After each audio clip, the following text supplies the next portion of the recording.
So it's the first day of fall.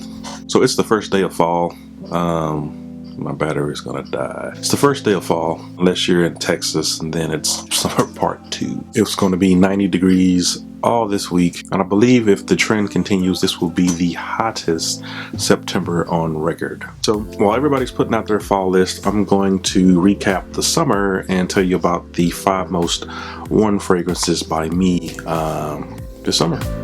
Stay tuned.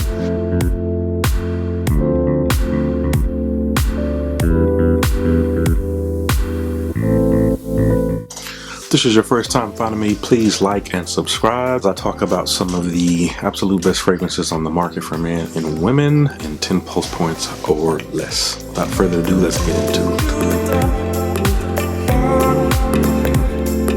Coming in at number 5 is from the house of Chanel, and it's Allure Homme Sport.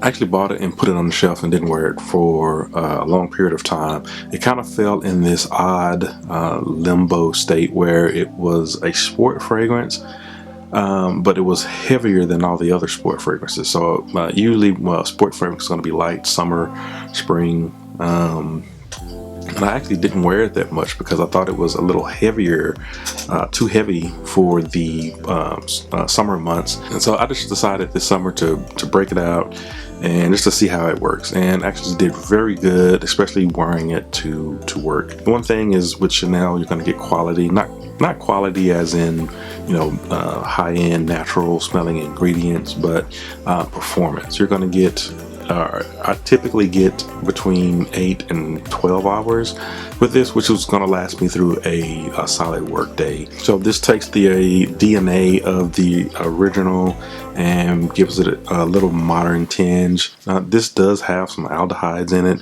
but it also has like tonka bean in this tonka bean sweetness in the base. So if you like the original, try the sport version, a little lighter version, not terribly light but still solid. Now coming in at number 4 is one that I just acquired and just put on my 4 or 5 cheapie list, and it's from the house of Original Penguin, and it's called Premium Blend. Now I didn't give this a high mark when I did my first impression. Said it smelled good. I think I gave it a C or something like that. But in wearing it, not only does it smell good, it smells clean, or more smells fresh, clean.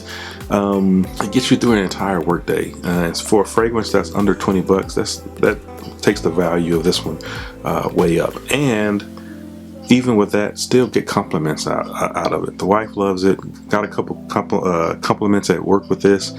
So a solid fragrance, and probably better than the C grade that I gave it in my first impression. So number 4, Premium Blend from Original Penguin. Now coming in at number 3 is a fragrance I am super surprised that I wore so much, because I actually did not care for the fragrance when I first bought it, and that is Mankind by Kenneth. Really nice off the sprayer, but when it dried down, it had this synthetic smelling, maybe it's the vetiver in here, or maybe one of the florals. I'm not sure what is given that synthetic, what's given that synthetic smell to it, but I didn't care for it. Put it on the shelf and really did not touch it for years, and I decided to break it out and do a review on it. So I was wearing it for the review, and I was kind of dreading getting to the review because I know I didn't like the dry down, and I start wearing this, and what I come to find out is this smells better in the air than it does if you're putting your nose up to your skin.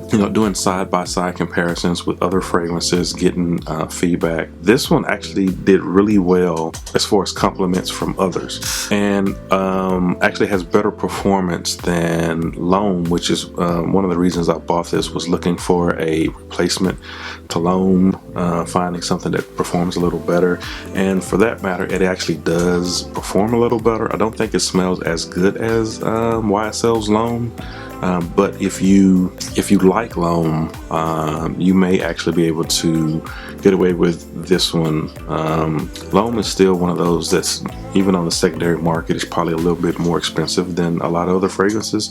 I think you can get this online in the $30 to $40 range.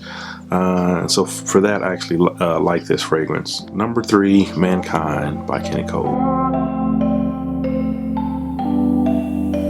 Now, my second most worn fragrance this summer is technically still a new acquisition as well, but I've been wearing it constantly, from the House of Commodity, and it's Moss. Now, this one is known to smell like Bergamot 22 by Le Labo. It even smells a little bit like Versace Man Eau Fraiche a little bit too, but in my opinion, a head and shoulders above in quality and performance than Versace Man Eau Fraiche. This was made and constructed for summer. It doesn't look like it because of this bottle. You look at the bottle and you think it's, you know, maybe darker, a little strong, a little deeper, a little richer, but not so, man. It's really nice, bright. A nice, bright fragrance with featuring oak moss, but the oak moss is not that scratchy or herbal green oak moss. Just a very smooth, elegant oak moss note. This basically took over my to wear list this summer.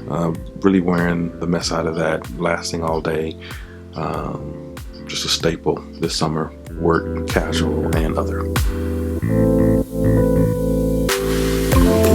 Now, my number 1 fragrance, probably hit number 1 mostly because I'm setting up to review this one. It's from the House of Guerlain, and it's L'Homme Ideal Cologne. To me, and I've said this before, I think this reminds me, this could be a flanker to one of my favorite fragrances, L'Homme Edition Blanche.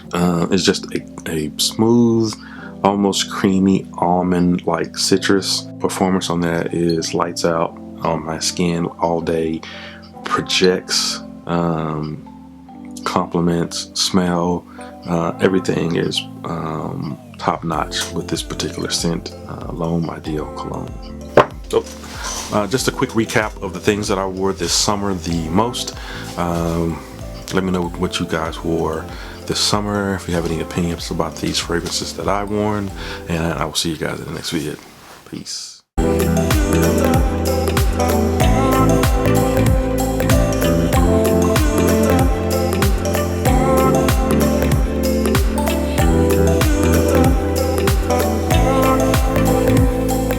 Summer Part 2.